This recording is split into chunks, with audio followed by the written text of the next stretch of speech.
Hello, and welcome to my top 5 ghost-type Pokemon video. In this video, we'll be going over some of the spookiest Pokemon known to man. Some of these Pokemon are known as horrifying creatures that stalk the night, and some are... Just give me a second, I need some water.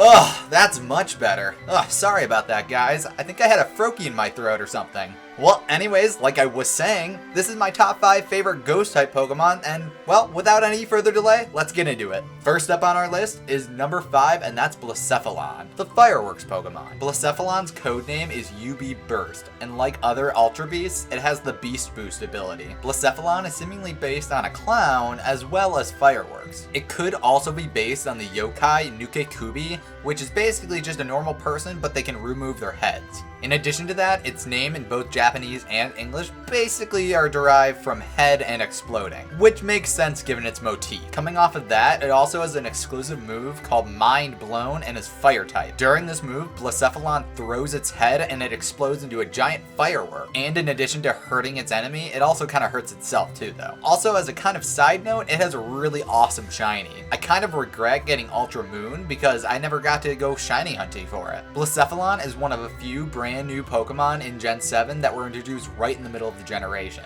Up until then, this had never happened before, and that's really cool in itself. It set a brand new precedent that I hope they continue on in the rest of the series. I just love everything about Blacephalon, and that's why it's on this list. The next spooky Pokemon on our list is Alolan Marowak. Alolan Marowak is an interesting one because it evolves from a normal Cubone, but then it changes its typings entirely. After evolving, it becomes a Fire Ghost type Pokemon, and it only evolves at night. It's said to have changed into a Fire Ghost type to help combat its natural enemy of Grass type foes, since originally Marowaks are normally Ground type. Alolan Marowak is essentially based on a Hawaiian fire dancer, and possibly the Night Marchers of Hawaii. Night Marchers are said to be Hawaiian ghosts of ancient warriors. So Alolan Marowak's inspiration is really kind of upfront with itself. In my personal opinion, I think it also takes inspiration from the Ghost Marowak that you meet in Gen 1 in Lavender Town. It's Game Freak's way of kind of coming full circle with it and making a Pokemon a little more interesting than it was before. In my opinion, anyways. In the Sun and Moon anime, it's owned by Kiawe,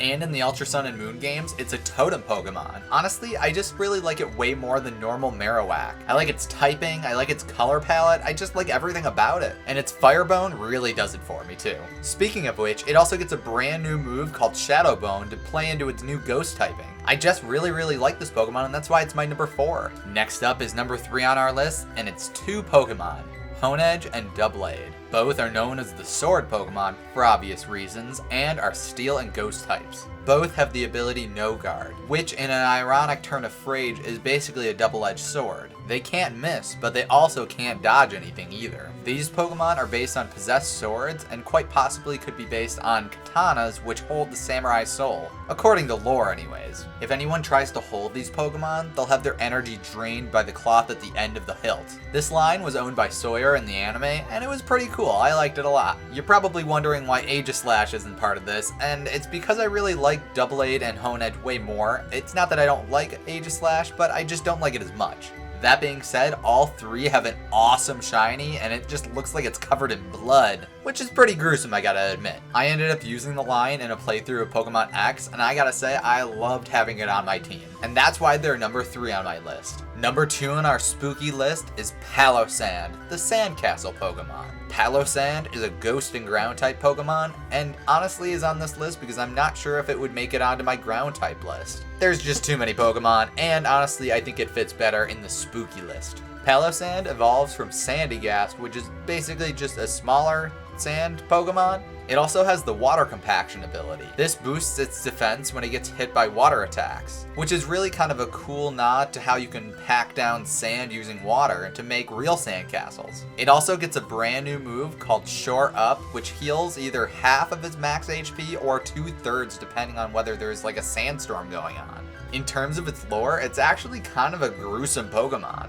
It's said to basically eat smaller Pokemon and drain the life force out of them. You apparently could even find piles of bones underneath it that are left over from the dead Pokemon it ate. It can also possess people and probably Pokemon to do things like build up its sandcastle walls. After they do it, they probably get swallowed up though. Part of the reason I like Palossand so much is basically that it's just a sandcastle. That's it. It's literally just a sandcastle, but also a ghost. And also, it has a really, really cool shiny. Its shiny is based on black sand, so it's just basically black, and that's awesome. And that's why it's my number 2 Pokemon on this list. Finally, we get to my number 1 ghost-type Pokemon. It's another twofer, and honestly, they fit very well with the Halloween spirit. They're Pumpkaboo and Gourgeist, the pumpkin Pokemon. These two are based on pumpkins and jack-o'-lanterns, which, well, duh.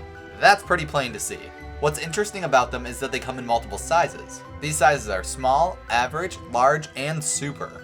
A fun fact about the super size is that both Pumpkaboo and Gourgeist have a slightly different cry. It's actually lower in pitch to reflect the size of it. The one downside to this line is that it has to be traded in order to evolve Pumpkaboo, and the introvert in me really does not want to have to talk to anybody. Another cool thing that ties it all to Halloween is that it learns a move called Trick or Treat, which adds the ghost type to its target. It's absolutely perfect for Halloween. In the anime, Jessie actually got to own a Pumpkaboo that evolved into a Gourgeist. However, after the X and Y anime ended, she ended up leaving Gourgeist at the Team Rocket HQ, which is kind of a bummer because I really liked her having a different Pokemon for once. At least this time she didn't give it to Giovanni. Some other cool facts is that Pumpkaboo actually helps guide lost spirits to where they need to be so that they can move on. On the other hand, Gourgeist is not so great. Anyone who hears its song will be cursed. In addition to that, it'll wrap its hair-like arms around its prey and sing joyfully as it watches them suffer. That's pretty messed up, but it does represent its ghostly attributes pretty well. Oh, and also, these are Pokemon that have really great shinies too, I just gotta say it. It's Pumpkaboo and Gourgeist's connection to Halloween that I love so much, and which is why they're my favorite Ghost-type Pokemon. And there you have it, those are my top 5 favorite Ghost-type Pokemon. What do you guys think? Let me know down in the comments below what your favorite Ghost-type Pokemon are. Well, that's it from me, I'll see you guys in another video, and have a happy Halloween!